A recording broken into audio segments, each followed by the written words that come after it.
Welcome to the Passive Income Podcast. I am your host, Dividend Dave. Thank you so much for tuning into this episode. Please be sure to subscribe. I have so many incredible upcoming guests that you will not want to miss. And speaking of incredible guests, please welcome to today's episode the Scoreboard investor, Joe. Joe, why don't you go ahead and give yourself a brief introduction?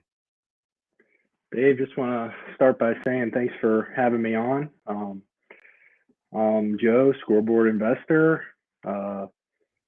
Been investing 2014, really diligently since 2015 when I started my career and had my first 401k.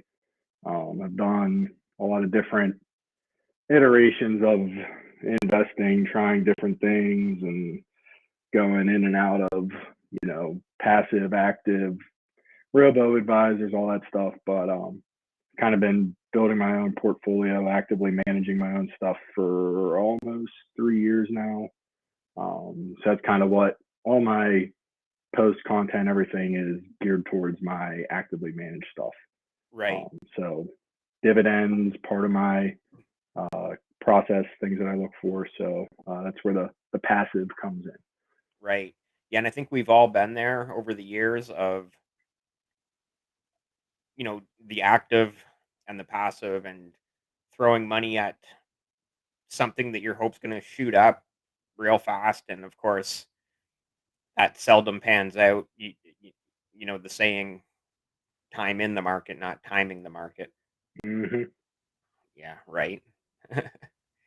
And just so the viewers/listeners know, Joe is in Pennsylvania and I'm in Ontario, Canada. So I'm sure we're going to have some good back and forth about both the U.S. market and the Canadian market. I'm sure Joe has probably seen on Dividend Twitter several tweets about the Canadian market. So I'm guessing you know a little bit about some of the different stocks and some of the different Canadian companies. And obviously, I'm well aware of many of the obviously very large U.S. companies, your Apples, Microsofts, Coca-Colas, Costco's, the ones that we may talk about at some point in this episode. So Mm-hmm. let's get into it. I guess first I'm going to ask you what's your favorite sector?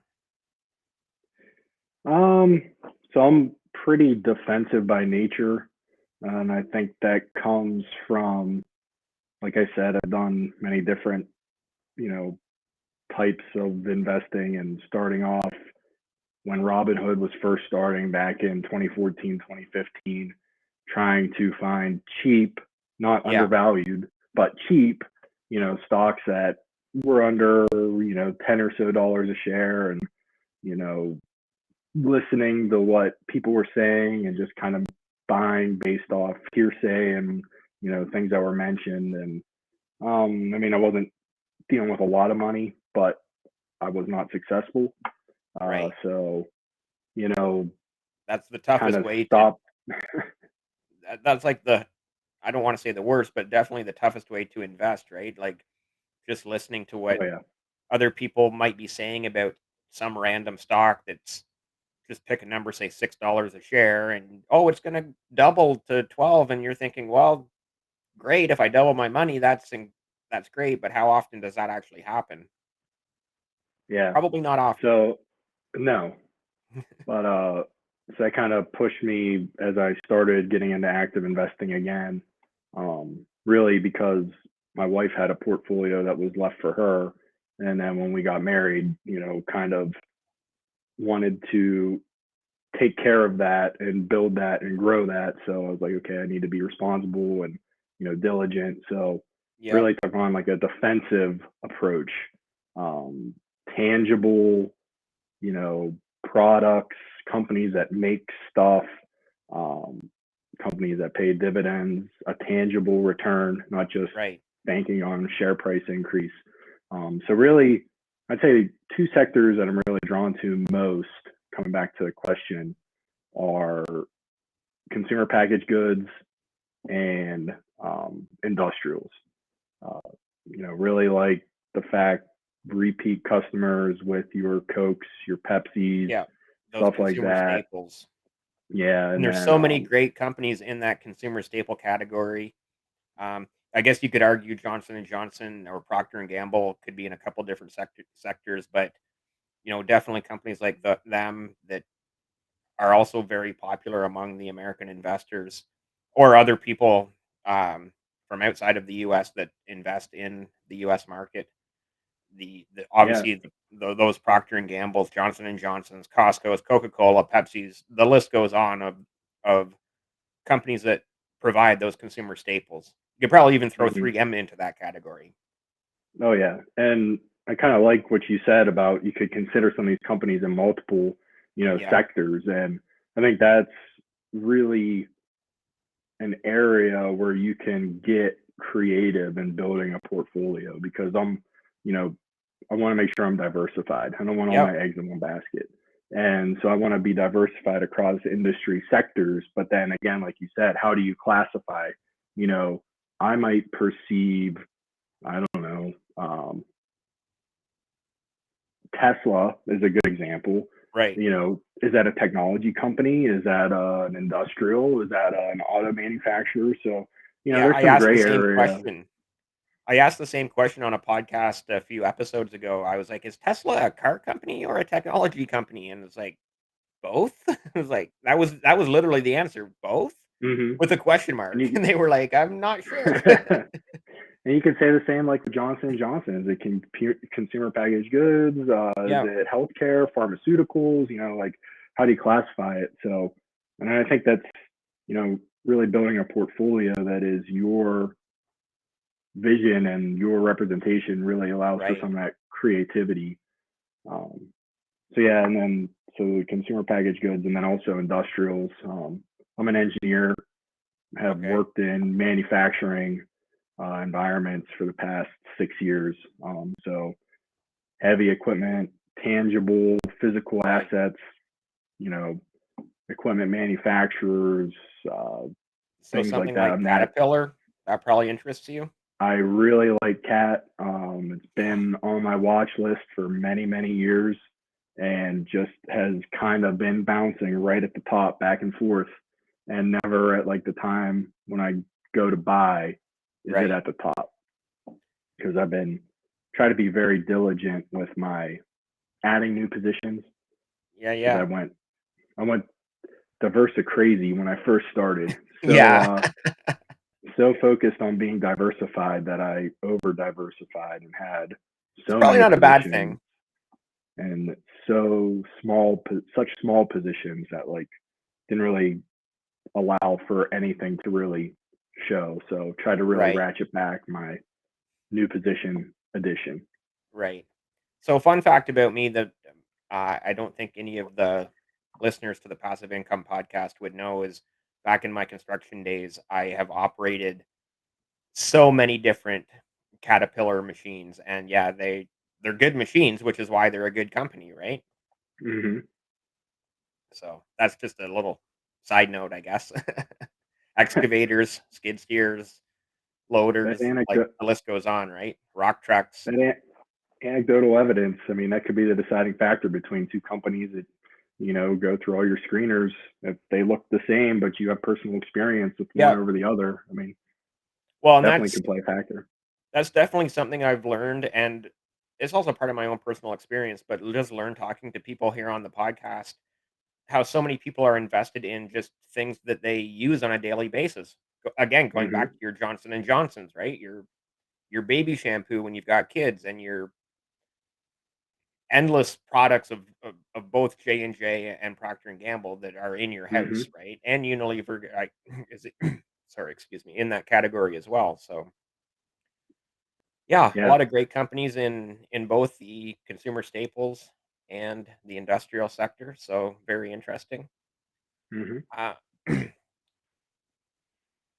Gonna jump into REITs. That's one of my favorites, and Okay. kind of going back to one of your or one of our earlier statements about sort of multiple sectors.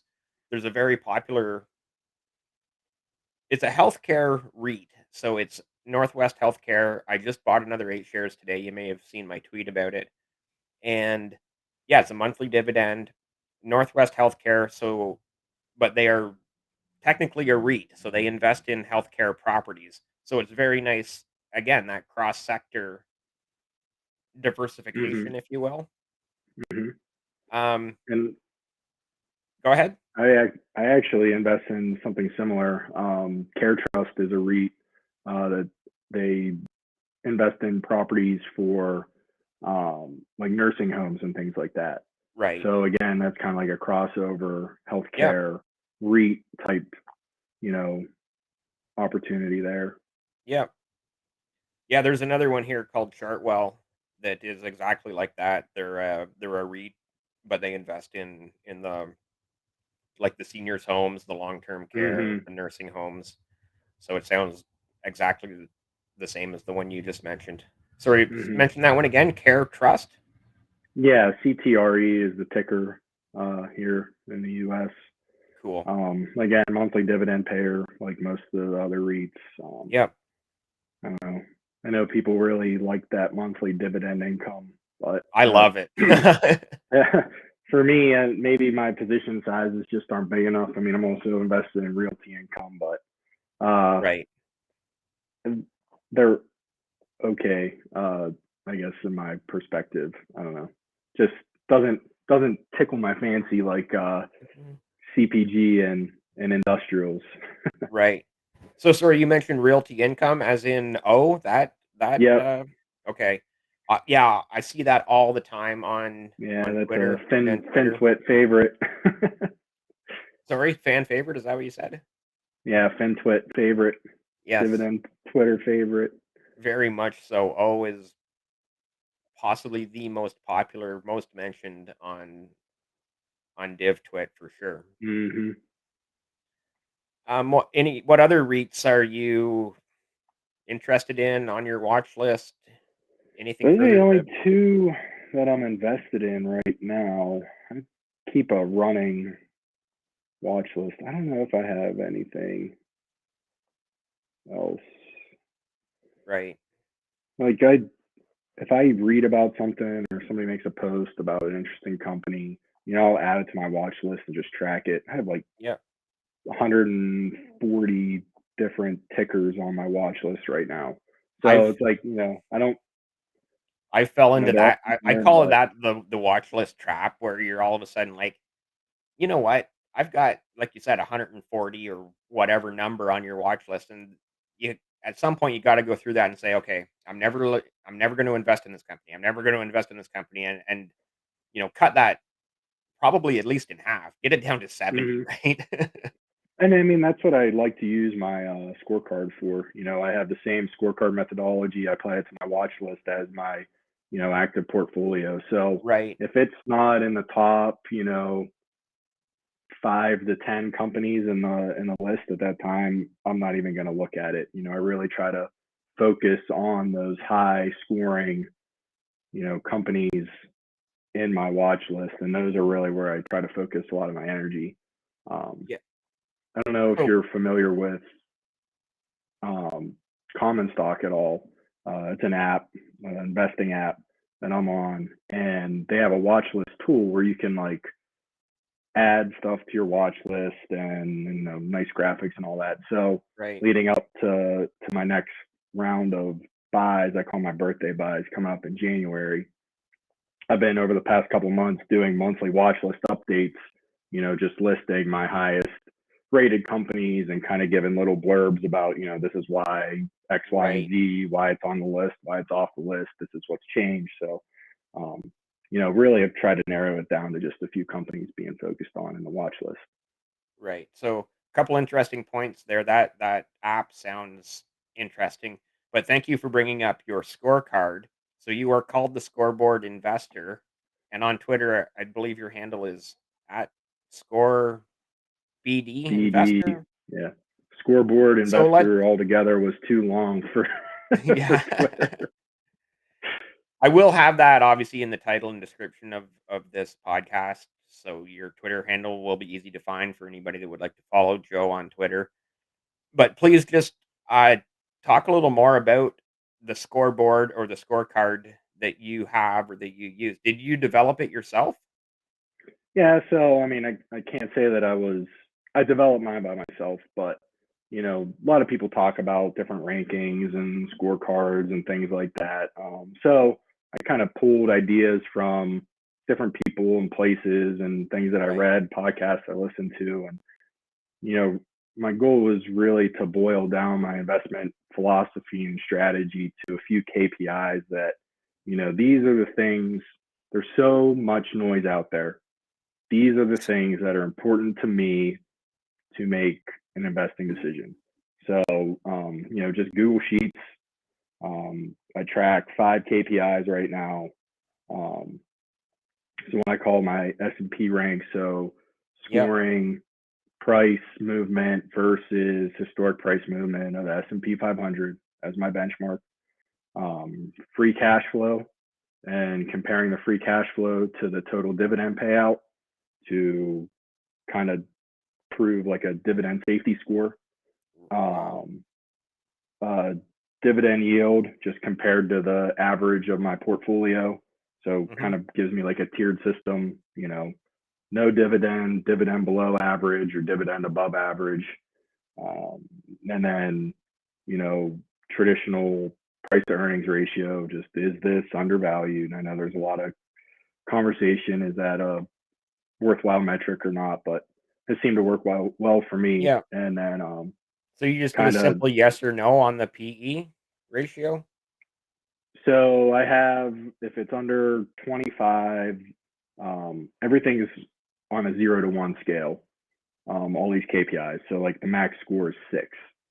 Okay. So for PE, for example, if the price to earnings ratio is below 25, which is like the historic undervalued number, I give it a 1. And then if it's between 25 and then I just set 50 as my next range because, sometimes it goes up, but I don't want to just discredit completely companies that are slightly higher price to earnings ratio. So I'll give 25 to 50 half a point. And then if the price to earnings ratio is above 50, then it'll get a 0. So each one of my KPIs kind of has a 0.51 type scale that all automatically calculates with the formulas in the spreadsheet, and just try to make it Okay. as like simple as possible. Open the spreadsheet, everything automatically updates, and then just see, what's ranked at the top. Sort when I have money to buy, whatever's at the top of the list in my active portfolio. That's where I deploy my capital and try to take a lot of the emotion out of it. Cool. And just for the viewers on YouTube or the listeners on audio, KPI, just explain them. Key performance indicator. So that's like a manufacturing type term. You know, how many units you're selling, how Yeah. many, different companies use it to measure different things and call different things KPIs. So Okay. kind of trying to pull from my experience in other places to Right. apply to investing. Cool. Cool. Um, So so I have a bunch of different sectors. I don't know if any of them interest you that you want to talk about. Um, I have bank slash financial. I have energy. I have telecoms. We already kind of touched on healthcare with the REITs, and we already kind of touched on technology as well. Um, let's get into maybe the bank's financial sector. What interests you okay. there? You've probably Uh, noticed on Dividend Twitter how strong the Canadian banks are, the big five as they're yep. called. Yeah, and I listened to your one episode last week, or you guys talked about a lot of the Canadian banks. Um, but yeah, I have one of my largest positions is Comerica, which is a bank here in the U.S. Yeah. And that's one of the legacy positions that was in the portfolio that I took over, that was left for my wife. And there's been a lot of conversation around that, a lot of posts that I've written on over on Common Stock, um, about around, just like holding period, why it's such a large position, portfolio, yada yada yada. Right. So very in tune with that. bank. It's very geographical, based in Michigan area, Texas, California. That With seems odd that they're like those 3 states are not close to each other. So here's what brings it all together. Heavily tied to the oil and gas industry. So a lot of refineries in Michigan, a lot of refineries and wells and stuff in Texas and Right. also in California. So the Okay. geographical locations are tied to the industry that they fund and finance mostly. Okay. Yeah, that makes sense. But like obviously you Yeah. look at a map of the US and you're like, "Oh, Michigan is right next door to me in Ontario and Texas Hmm. is way down by Mexico and California is over there by the Pacific Ocean." It's like it doesn't make sense when you just think about it geographically, right? Hmm. Yeah, and that's why it's kind of interesting because it's not a well-known bank, and like I said, it was a No. legacy position. Just like I said, trying to take care of this portfolio and build on it and continue to grow it. Right. Want to make sure that I understand and continue to take care of it. And then on my watch list for upcoming this year, another bank that I'm very interested in is Bank of the Ozarks. It's like a mostly southeastern U.S. Right. Did a post on it a month or so ago as part of my watch list update. Really focused on doing larger mortgage type investments, like hundreds of millions of dollars, um, real estate type projects. So Yeah. pretty interesting bank there. But those are really the two big ones that I'm kind of currently invested in or looking to invest in. How about you? Yeah. So that's very interesting, and that is one of the big differences between the Canadian and US market is obviously we were just talking about this on the last episode of the podcast about how many regional banks there are in the US. Like almost every state, or probably every state, has their own regional bank. Whereas in Canada, there's really what we call the big five national banks, and they're even Hmm. international as well.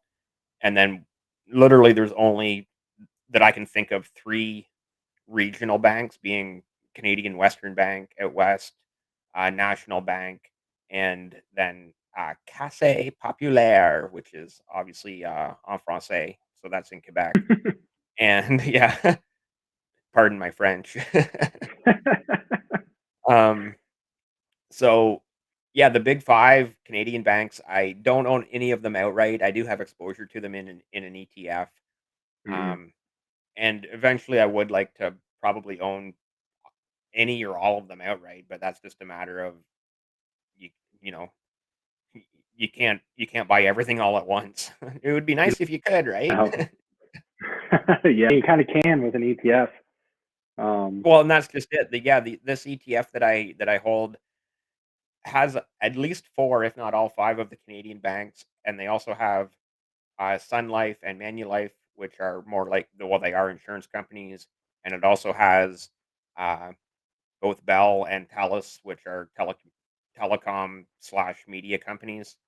mhm. So, it's a I think it's a fairly solid yeah, ETF or index fund or whatever you wanna call it. Yeah, yeah. I Did mean, Sorry, go go ahead. ahead.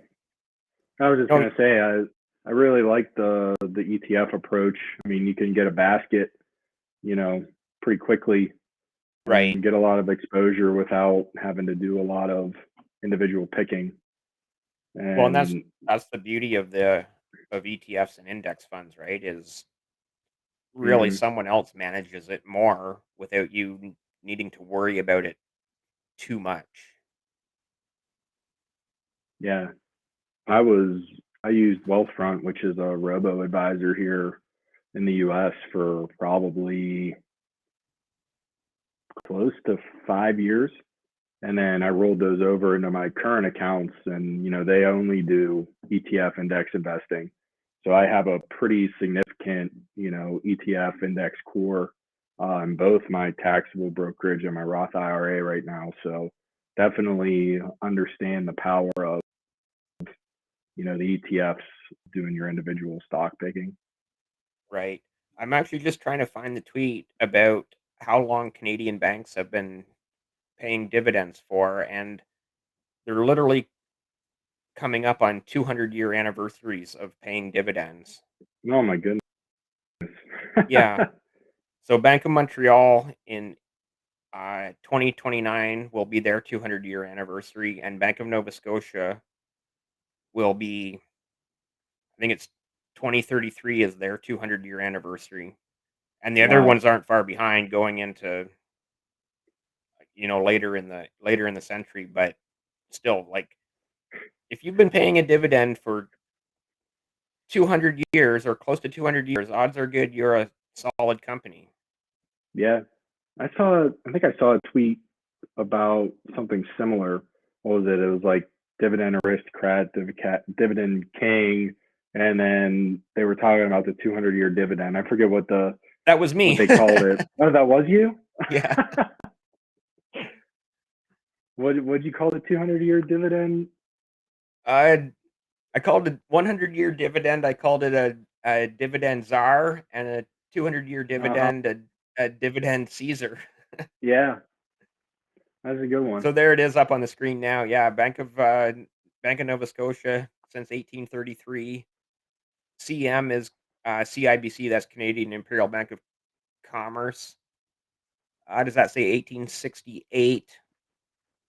BMO 1829. Royal Bank 1870, and Toronto Dominion 1857. So basically That's by incredible. 2070 of this year, all five of the Canadian banks will have surpassed their 200-year anniversary of paying dividends. Wow. Again, shout out to at Settling Nomads, I think that is, has tweeted that. So yeah, it's needless to say that's impressive, right? Yeah, that's invest in those companies and could easily build some generational wealth with just with Right? collecting those dividends for all that time. Yeah, could you imagine being that person that did buy shares in those companies back in 1829 or 1833? To think that it would go for that long, I don't know that anybody would have anticipated that. No. It's like it's not just that, like you mentioned, generational wealth, but that's just not your kids and grandkids or and even great grandkids. It's like great, great, great, great, great. Yeah. How many great grandkids down the line, right? Yeah. Oh, well, fun with that. Moving on, we kind of touched on telecoms a little bit. Telecoms are interesting. I find there's a lot more of a comparison between Canada and the US with telecoms. Our big 3 telecom providers, and they actually are now media companies as well because they own, like, Mhm. television stations and Yeah. satellite and all of that. So our big 3 are Bell Canada. They were the first ones ever, and then TELUS and Rogers Communications. And I find it more comparable because in the US, you also have, like, your big 3 being AT&T, T-Mobile, and Verizon. So Mhm. and I know there's, like, the smaller companies in the US as well, and then really not so much in Canada. When a small company comes along in Canada, they basically get absorbed by one of those big 3. Mhm. Any thoughts on telecoms and media as it is now, right? Yeah. So again, another crossover. What do you consider it? Is it a telecom? Is it a utility? Is it an entertainment company? What do you consider it? Right. I mean, I currently hold AT&T. Again, one of the things getting caught up in the whole, div twit. Oh, that's greatest thing ever. Yada yada yada. So, Yeah. you know, uh, that is a holding I am very thankful for my process for because I only started with a small share. I think I have. Let me find. A small position, you're saying, Very very small position. and then just dollar cost average in after that. I've never added to it since. Oh, okay. So I'm just kind of letting it ride out. Challenge myself to try to hold a company for years, um, Yeah. and then if it gets you know below a certain percentage at the 3-year mark, I'll just sell it. But yeah, like I only have 2 shares of AT&T. I'm the same And with Bell. I just started a position in Bell last month, and that one I will dollar cost average into, and so mhm. Yeah, I mean Verizon is a little bit more compelling and has been nearing the top of my watch list, but again, isn't at the point where it's crowding out like Banco's Arc yeah. and some of those other names that are at the top of my watch list. So you know can give or take on those types of companies. So, because I know you're into sports, obviously with your Scoreboard investor, and I think I've seen you Hmm. tweet about having previous athletic experience, like at college level or something. Yeah, yeah. So, just interesting side facts, as you and I both know, the stadiums all around North America all have their advertising. They used to have great names like the Forum and cool names like the Boston Gardens, Hmm. but now they're all called some company, right? Yep. So where the Montreal Canadiens play is called the Bell Center. Hmm. Um, then Rogers has like Like every stadium, Roger. every Yeah, other there's stadium. Rogers Center, Rogers Place, Rogers Arena, and I'm not even sure which one's where. Like, I know that Hmm. Toronto, Edmonton, and Vancouver all have a Rogers name brand arena, like stadium, but Hmm. which one's which? I don't even know, right? I think that's the same. That's similar here with like the airlines. Like there's a lot of different Yeah. arenas, named after the different airlines Well, I and think trying to keep those all straight. Chicago Blackhawks is that the Yeah, that's the United United Airlines Center. Center. Yeah, and then there's um American Airlines is one of them. I think That's that's Dallas, I think, isn't Miami, it? or that might be Dallas, and then Yeah. but I feel like different airline arenas they're confusing. But But but also going back to telecoms in the US, there's got to be an AT&T Center or AT&T Field. Is that San Francisco, the AT&T ballpark? sta- AT&T Stadium in Texas for the Cow, and then there's yeah, I think it's AT&T Park. Park.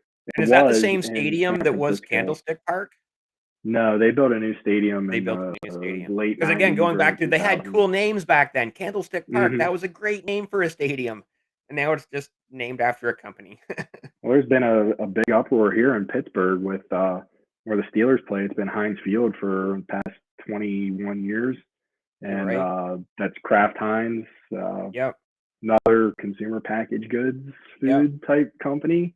And their contract is up, and now there's a small insurance company out of Michigan that bought the naming rights, so now it's called Acrisure Stadium. Oh, wow. Yeah, Wow.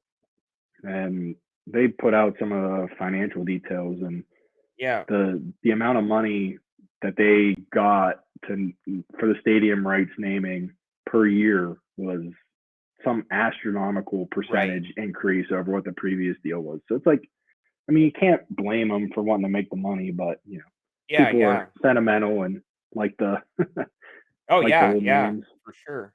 Now, and again, going back to cool names, is that the same stadium that was Three Rivers Stadium, or is it a No, new they built Three Rivers, and then going to your bank stocks where the Pirates plays PNC Park after right, PNC Bank, and then where the Penguins used to play, that was the Civic Arena, and then Mellon Bank bought the naming rights, which is now Bank of New York Mellon. right. So then that was the Mellon Arena. But We could have a whole yeah, podcast just talking about stadium names oh yeah, we because could. they're all That's companies, right? Even that's round two. even, the Boston Bruins, don't they play at isn't it called TD TD Gardens now? Garden, yeah. Well, that's Toronto Dominion, that's a Canadian Hmm. bank. Wow. TD Ameritrade. Oh, yeah, that's right, because Toronto Dominion does have, obviously, their Yeah. American division or whatever they would call it, right? Hmm. Yeah, banks. Now to think about it, I think banks have a pretty big.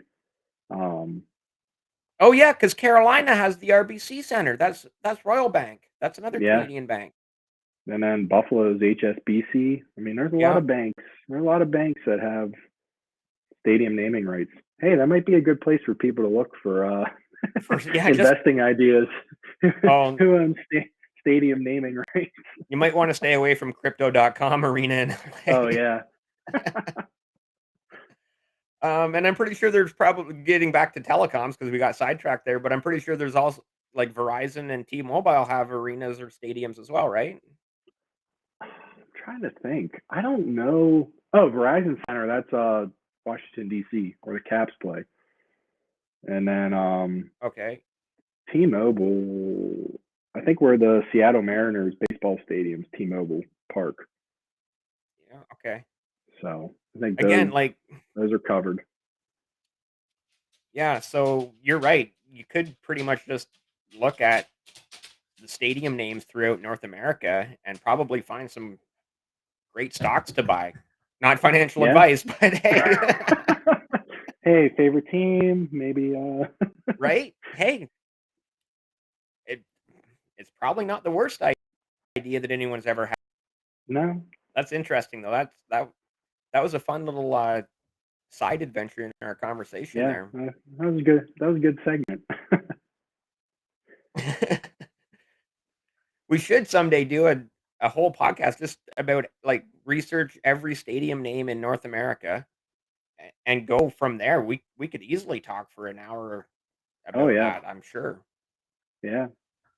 I mean, as you get into Cool. more and more episodes, you're gonna need new ideas. Yeah. Yeah, different more sectors on my list here. We've already touched on REITs, we've touched on banks, telecoms, healthcare, technology. I've really liked the way we've done this because we've sort of been a little bit all over the place, but reeling it back in. The only other couple things and we've kind of touched on energy as well with your industrials, but energy is still on my list here of Hmm. another sector. Um, I have Algonquin Power, I have Suncor, I have them both through the TSX Toronto Stock Exchange. I'm quite sure I know AQN Algonquin Power is listed in New York, and I'm quite sure Suncor probably is as well. Anything in the energy sector that you have on your scorecard? Yeah. So, I mean, energy specific. I'm invested in two ETFs again through when I was using Wealthfront. VD, which is the Vanguard Energy Index, and XLE, which is the Spider Energy Select, which both have been performing exceptionally the past year and a half with all this oil stuff going on. But I also hold Hawaiian Electric, which is a utility power company in Hawaii, obviously. Yeah. And then PPL Corp, which I think is more of like a natural gas distributor, midstream type. PPL, Um, that's Pembina. Is that Pembina Pipeline? yeah, it might be. That was one of That's my another first Canadian positions. company that's, I'm sure, listed in New York as well. Yeah, that was one of my So, initial positions that I started and added to years ago, and just have kind of been holding on to. Let it do its thing. nice. Wow. Yeah, this has been a fun episode of the Passive Income Podcast. Any other sectors that you'd like to talk about or anything else in general that you'd like to talk about or mention? Um, Not really. I mean, just trying to look through here. I am, I think, a little bit conservative with. I invest in railroads. I have railroads in both my portfolios, which Oh, I I think is think a little your bit audio is cutting abnormal. out a little bit. Can you hear me now? Can you still Yeah, hear I me? think you're it's funny how the audio and video sometimes comes and goes. It's that's the way we work in 2022 though, right? Yeah, but I was talking about railroads. I think I might be in the Yeah, minority holding some railroad companies, but that's a part of my portfolio, and in both my Roth IRA and my taxable have Norfolk Southern and CSX. So just like so everybody what has their weird railroads do little you quirks. hold? So in my Yeah, taxable yeah. brokerage, I hold Norfolk Southern, and then in my Roth IRA, I hold CSX. So Cool. Again, manufacturing, heavy industrials, a lot of railroad traffic, a Yep. lot of rail cars Yep. for shipping, freight, bulk. So, there's demand out I there. think people It's I think people underestimate how important railways still are in this day and age. Like hmm a lot, everything gets moved by rail still. In oh yeah. Canada, we have two very successful rail companies, both great investments. Again, not financial advice, but CN, which is Canadian National, and CP, hmm which is Canadian Pacific. Canadian Pacific. Yep. Eh, Yeah, and you've probably heard of both of them. And hmm about 8 months ago, they were both in a bidding war to take over Kansas Kansas City Southern or Yep. something, a name to that effect. hmm I can't even remember which one of the 2 won, but the thing the big the big thing at the time was when they were able to whichever one won, whoever it was, would then have tracks in all 3 of the 3 major North American countries, being obviously Canada, Yeah. US, and Mexico. Yeah. So, That would have been, I again, interesting. I should yeah. I remember reading about that, but one other thing I wanted to mention about railroads is read a really interesting article maybe about a year ago or so, but it rail shipment gets more efficient as the cars get heavier. Like, just I guess the way the mechanics of the Yeah, wheels on the rails and the tracks and stuff. So like shipping rail cars empty, it's really inefficient.